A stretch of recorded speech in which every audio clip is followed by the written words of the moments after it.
Enchanté, mon chers. We are here for our weekly anchor message where we are taking a look at the lessons for the week, our spiritual lessons. And from the wild unknown archetypes, we've got the ocean, followed by the empty room. Ooh.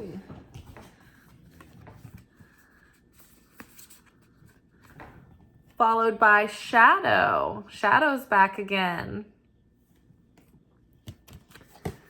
which is not surprising. And then underneath ocean, we've got Six of Swords.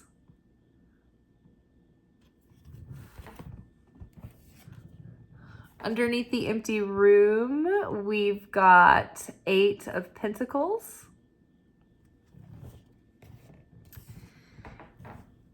And underneath shadow, we've got Six of Cups. All right, so this is interesting. So we've got ocean here, and we've got Six of Swords. And like, I just kept seeing this image, like these are so connected. It's like we've just moved through the storm. Where we've made it through the storm. The worst is behind us. Over the last 15, 16 years, Pluto has been in retrograde in Capricorn. Now, we've been discussing this for several weeks now. It's been coming up as a topic in the conversation. And so this is the representative of this right here. The storm being the ocean, right? The ocean represents the depths and the unpredictability and the danger and the fear and the awe and the beauty and all of it. The ocean can heal and comfort us and bring us a sense of magic and pleasure and awe, but it can also be terrifying and death-defying and ruthless and cruel and deadly. Think about the pictures that you've seen or the videos you've seen of like the North Sea. I mean, those videos are so scary. Think about how Hurricane Helene just ravaged the southern, southeastern portion of the United States, right? And so the ferociousness of that storm really is like, it's so interesting that it's like symbolically that almost represented the culmination of the feeling of Pluto in Capricorn all these years.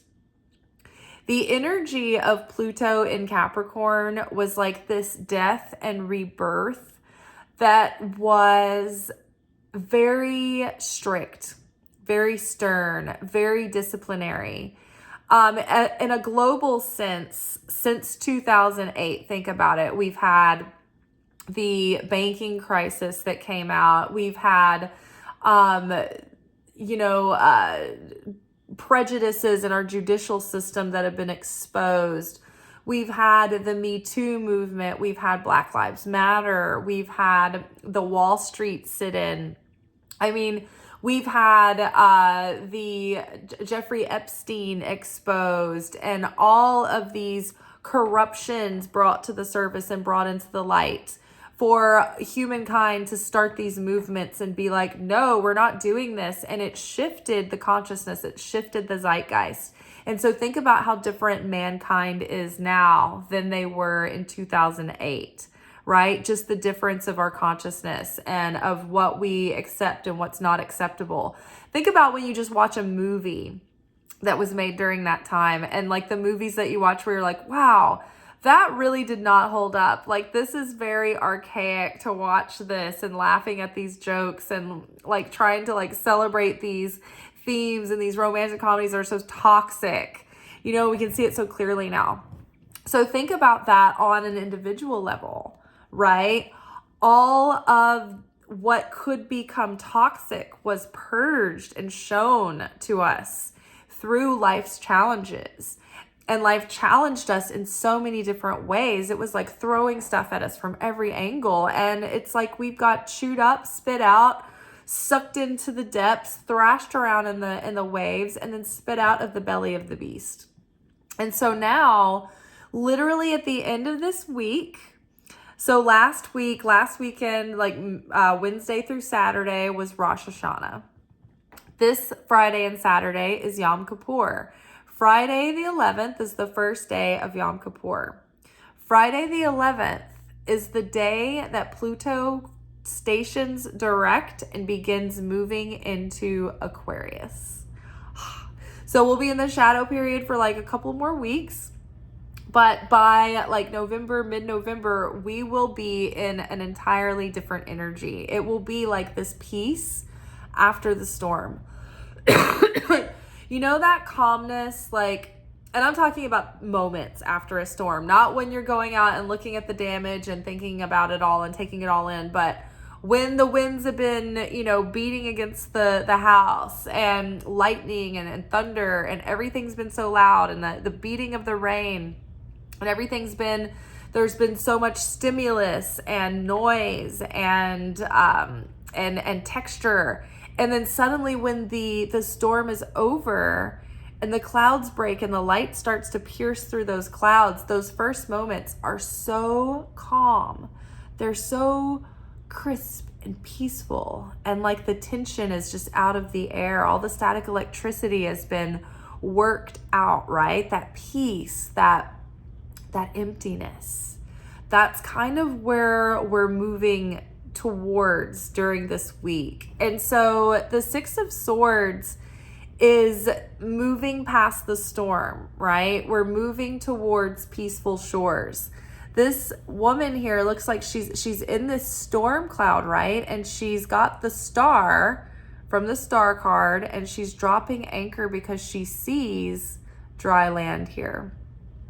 I love this deserted island, which is almost, it's like a perfect, we'd call it in script writing or in filmmaking, a match cut. When you end one scene with a shot of something that matches the shot or the shapes of the shot that starts the next scene, right? So we've got this deserted island here that hints at this empty room, this container. So back to this so Pluto and Capricorn basically were the hard lessons in our life, the thematic lessons that kept following us over those 15 years. Think back to what those themes were. What were your relationships like? What were your friendships like? What were your family relationships like? What were your relationships like with romantic partners? How was your work? How was your relationship to work and career? How was your relationship to finance and making money? How was your relationship with yourself? All of those things were tested. And there may have been certain challenges and struggles that seemed to be repetitive themes that would come up.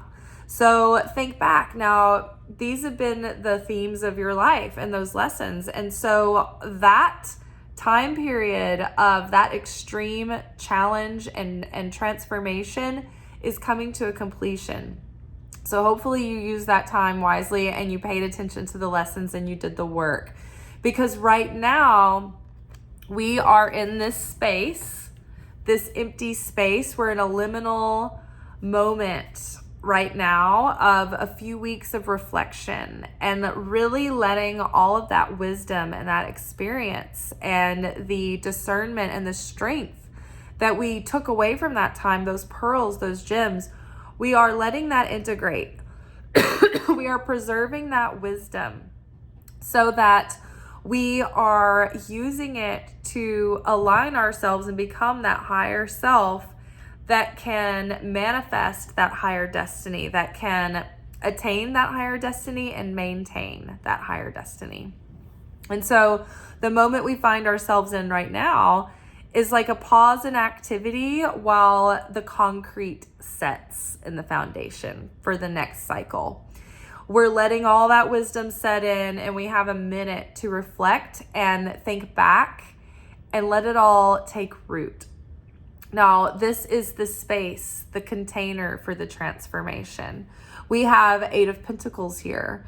Eight of Pentacles is long-term learning projects, long-term educational projects. This is the apprentice that masters the skill over the course of months and years, right? This is dedicated, ongoing work.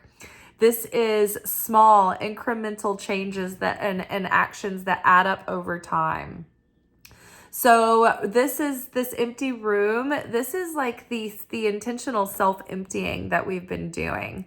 A Greek term for this is called gnosis or gnosis, I think, where it is an intentional form of self-emptying, emptying of the lower self, of the ego self, so that we can purify the self and be filled with the higher consciousness, the higher self, the light of the creator, right? That breath of the creator, the life breath of the creator.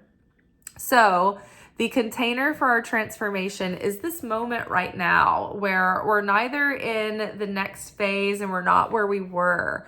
We're sort of in like the Hanged Man card, where it's a pause in activity that seems like there's not much going on, but there's much more going on under the surface than meets the eye. And what we're doing is we're really preparing for this next chapter that's going to be starting at the beginning of next year. All of the planets are moving into another sign. They're all changing houses, or they're all changing signs. I can't remember. However you say it, they're all moving into another sign that they have been in. So that is going to be a major shift in energy. Not to mention the timeline that we have been prepared to jump. It's like this is where it's happening, and this is where the old life, the old stories, the old narratives, the old patterns, those old lessons, they're not going to keep going. We've made it through the worst part. The heavy part is behind us. And now it's hard to believe that what's coming, like we can let our guard down, or that things could we can have ease, we can have harmony. Oh my God, like we're not going to have the same relationships occur over and over and over again. And that will be true as long as we change, as long as we've grown, we've healed, we've transformed. When we start showing up to life differently, when we start behaving differently, when we restrict our reactive nature and become sovereign and choose with free will how we want to move forward and how we want to meet any given situation or moment, then that's when we start like manifesting that higher destiny, because we're living in unity and oneness with that higher self. Now, the shadow card is here because we have rehabilitated the shadow aspects of self, and now we are reintegrating and reclaiming them. Where we had our deepest wounds and our deepest weaknesses, those have become our superpowers because we have transmuted that energy and we've reclaimed it and reshaped it and refined it. The shadow aspects of self are the parts of ourself or the aspects of our personality or our nature that we felt we'd been shamed for, or we'd seen other people be shamed for them or punished for them, or we think that this is the parts of ourselves that no one will understand, that no one's going to like. This is the thing that's going to get us rejected. This is going to be the thing that gets us kicked out of society, right? So those shadow aspects, the ones that we might feel shame for, are the ones that we absolutely need to reintegrate. I remember one time I was in second grade, and I had a bunch of people from my church had been to this big revival kind of thing. And they were all filled with like the Holy Spirit when they came back to church. And the pastor or whoever had been at this event had been like touching people, and they'd just been falling out. And in Southern Baptist lingo, they would call it slain in the spirit. And so in children's church, our Sunday school teacher was like touching us, and some of us actually fell out, and I was one of them. And so I went to school that Monday, and I was evangelizing on the playground near the slide, and there were some disciples gathering, some students listening to my teachings. And I was like praying for them and touching them on the forehead, and they didn't even know about the whole slain in the spirit thing, and they were falling out on the playground, just like knocked out cold. And I remember I didn't think much of it, and I went home and I like told my parents about it, and they were all proud and they started crying. But then they got a call from school, and my teacher let them know what was happening because the other kids' parents had called and they were uncomfortable, or they thought it was weird. And so I was kind of reprimanded for doing that, for being that kid. And so that immediately put in me this embarrassment of, oh, I can't make people uncomfortable with my spirituality or my, my connection with that. It freaks people out. It makes them feel weird. And so if I wasn't a much more independent person, what if those gifts had been lost because I was afraid and I wanted to fit in? Even now, I've taken so much flack and I've experienced persecution and things where people judged me harshly and unfairly, or maybe I wasn't included, or maybe I freaked people out, because of my intuitive gifts and my spiritual gifts. And maybe that's costed me a lot. I feel like probably in the dating realm, there are men that don't feel quite up to the task. They'd rather just have someone easy and, just someone who wants to go to the game with them and stuff like that, So that could have been pushed in my shadow, but it's actually a gift and a superpower, right? Another part of shadow, which would be an example, is my animated, dramatic, theatrical personality. That was something that I was kind of shamed for sometimes. In a way, I was praised for it and I was exalted for it. But in the same people would turn around and scold me for it and tell me if I'm too loud and boisterous, no men will really like that. They won't be attracted to that. They want someone quiet and demure, right? And and so, fortunately, I have been too weird to contain myself. And I've never really cared much about what other people think. And it's always been more important to me to be authentic. But had I not been that kind of person, I might have tried to become this tulip, a cultivated tulip who's nice and fits in and who stays quiet, and who's sweet, and who's very dateable.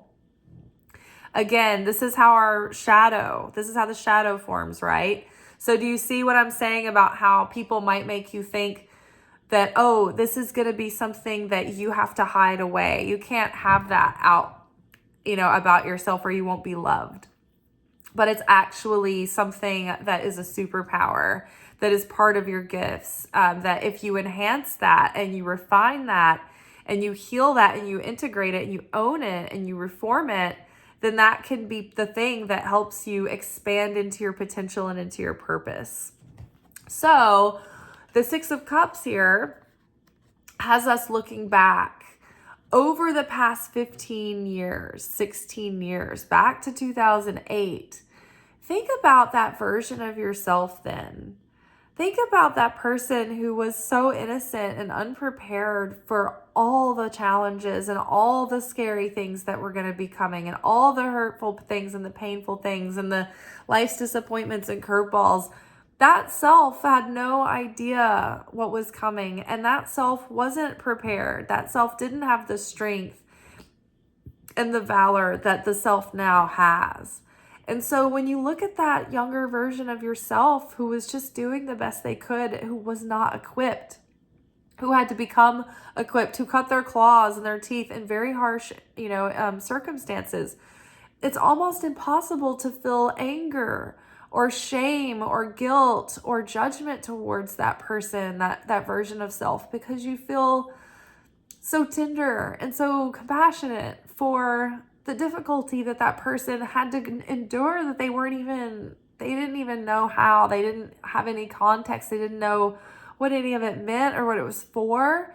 Remember a time when you just thought, why is this happening to me? Am I being punished? What did I ever do to deserve all of this, right?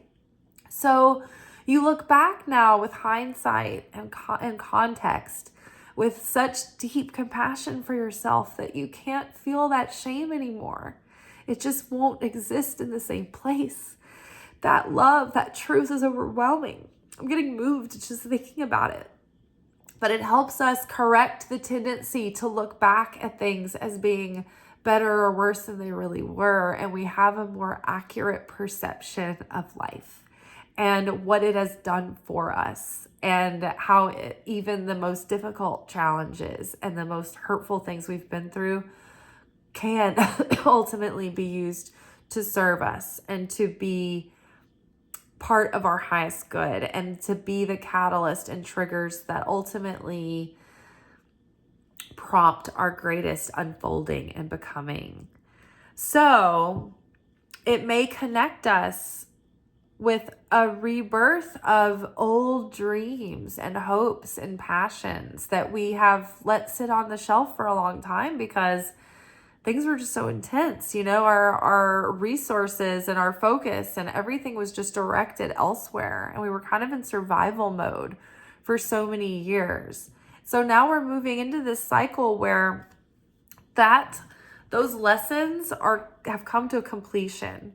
And in that level of soul school, we have graduated and we're moving on to a new season of life, a new era. The light is coming. The light is returning back. Sweetness is returning back to life. We've learned to turn our darkness into sweetness, or to turn our darkness into light, and to turn our bitterness into sweetness. And so we can relax a little bit. Life is going to start lightening up for us, and we're going to be finding more ease and more flow and more harmony. And the more that we integrate, the more we come into oneness with all the parts of ourself, we have more compassion and patience and forgiveness than for others too, because then we can understand the pain and the confusion and the darkness that they've been in also. And so we've all just been these scared inner children going through this storm, this intensity, and not knowing how to navigate through it. We've just been blindfolded, groping through the dark. And we're finally on the other side of it. And so things, I think, are going to start getting a lot more lighter, a lot more abundant, a lot more harmonious. We can build our lives now out of love and with love. And when we make our choices and decisions, the big ones, like think about it, we make choices all day. Our micro choices inform what our hours are like. Our micro choices inform what our days are like and what our weeks turn into. So we have different levels of choices and things that we weigh out, but we can make choices each hour of the day that keep contributing to building a life that fills us with joy, with love, with satisfaction, with peace, with harmony. We can make better choices. Starting from the moment we wake up. How are you waking up in the morning? Are you rushed? Are you dysregulated? Rushing through the day, feeling incomplete, never having 5 to 10 minutes to sit down and connect in prayer with the Creator, or to settle your own self inside before you jump out running into the world, putting out fires and solving everyone's problems. Like starting the day, okay, get up earlier.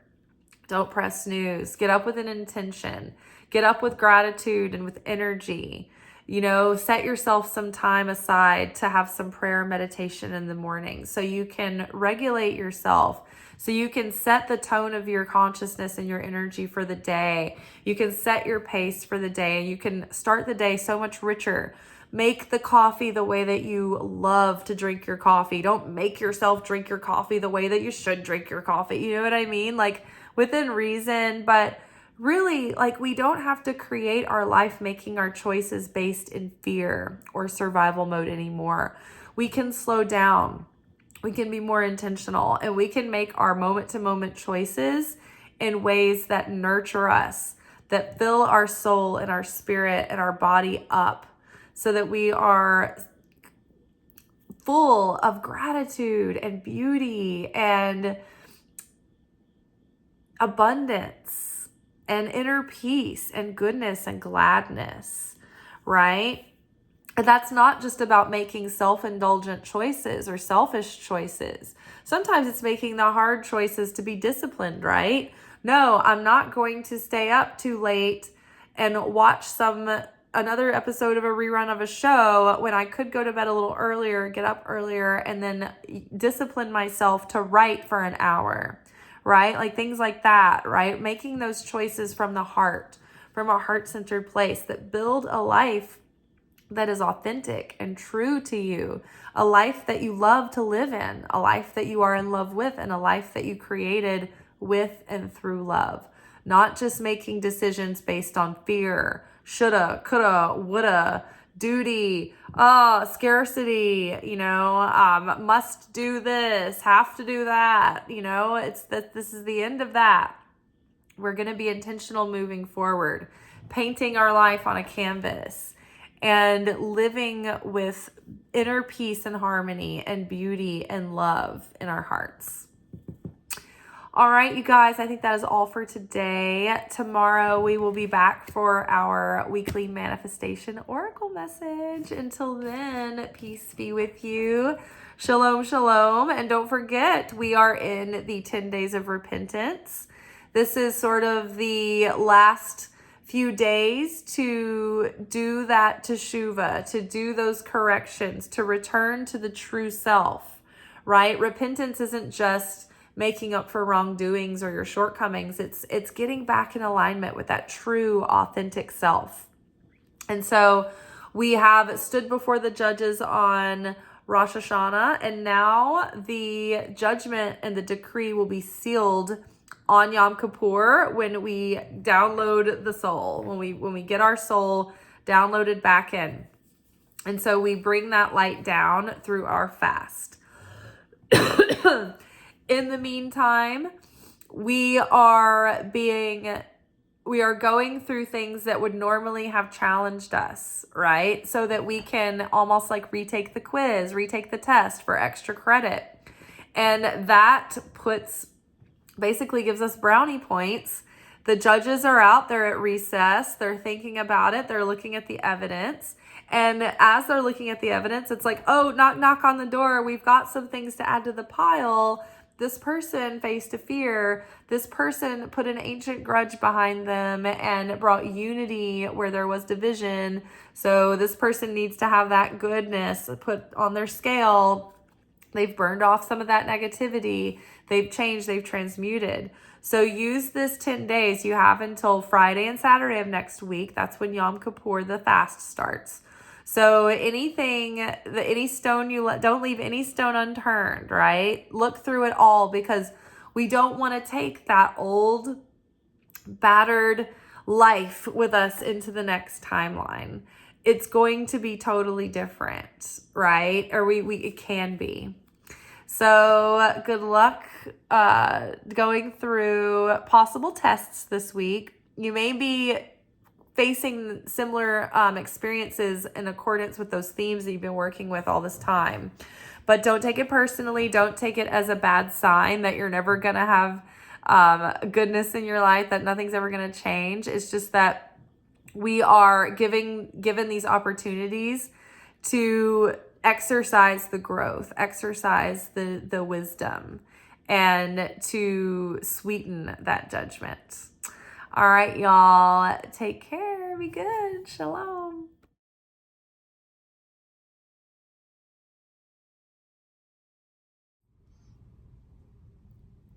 Thank you for watching. If you enjoyed this video and you got something out of it, then please give it a like. Subscribe to the channel. Turn on notifications to be notified of when I drop content. Like the videos, comment, share them. Anything that you do helps these messages get out to other people who need them. So you watching a video and taking an action on it actually makes a positive difference in someone else's life.